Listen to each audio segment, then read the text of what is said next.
حکیم لقمان کے بتائے ہوئے جھوٹوں کی پہچان۔ جھوٹ بولنے والا انسان الفاظ کو جلدی جلدی ادا کرنے کی کوشش کرے گا اور مسلسل بولے گا۔ جب کوئی انسان جھوٹ بولنے کی کوشش کرتا ہے، بار بار اپنے گردن کو چھوتا ہے یا ناک کو جاتا ہے۔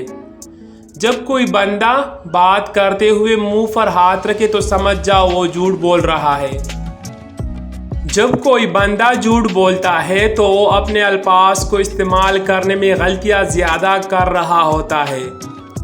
بولتے ہوئے ہکلانا بھی جھوٹ بولنے کی بڑی نشانی ہے۔ جھوٹ بولنے والا بندہ حیران ہو کر بولے گا۔ جھوٹ بولتے وقت ماتھے پر پسینہ آنا شروع ہو جاتا ہے۔ جھوٹ بولتے ہوئے بندے کی آنکھیں ادھر ادھر گھومتی ہے۔ جھوٹ بولتے ہوئے آدمی کے الفاظ میں توازن نہیں ہوتا۔ جھوٹ بولتے ہوئے آدمی 2 سے 3 بار قسم اٹھاتا ہے۔ جھوٹ بولنے والا آدمی ہمیشہ پسینے سے شرابور ہوتا ہے۔ جب کوئی جھوٹ بولے گا تو وہ تم سے نظر نہیں ملائے گا۔ جھوٹ بولنے والا اپنی پلکیں کم ہی چپکاتا ہے۔ جھوٹ بولنے والے کو آنکھوں میں آنکھیں ڈالنے کو کہو گے تو معمول سے زیادہ پلکیں چپکانا شروع کر دے گا۔ جھوٹ بولنے والا بندہ باہر سے بہت پر اعتماد دکھائی دیتا ہے، لیکن اندر ہی اندر تذبذب کا مارا ہوا ہوتا ہے۔ جب کوئی بندہ جھوٹ بولتا ہے تو اس کی آواز معمول کے مطابق نہیں ہوتا، بلکہ تھوڑی بھاری ہو جاتی ہے۔ ترتیب کی عدم پابندی۔ جھوٹ بولنے والا شخص عموماً اپنی باتوں کو ترتیب دینے میں ناکام ہوتا ہے۔ ان کا بیان آموزشی اور منطقی تسلسل پر مبنی نہیں ہوتا۔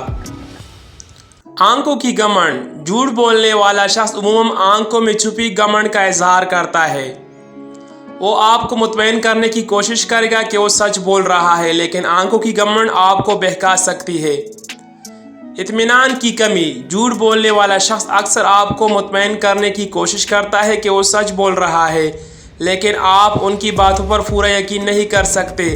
آپ کو ان کی باتوں کو دوبارہ جانچنے کی ضرورت محسوس ہوتی ہے۔ جھوٹ بولنے والا شخص عموماً متواتر جھوٹ بولتا ہے۔ وہ آپ کو باہمی تعلقات میں مکمل غلط رہبری کرتے ہیں اور ان کے کہنے پر اعتماد کرنے میں مشکل پیش آتی ہے۔ حقائق کے مختلف ورژن۔ جھوٹ بولنے والا شخص عموماً اپنی کہانیوں کو مختلف ورژن میں پیش کرتا ہے۔ ان کے بیانات میں تضاد پایا جا سکتا ہے اور وہ ان کو براہ راست ترمیم کرتے ہیں تاکہ یہ مطابقت لائے۔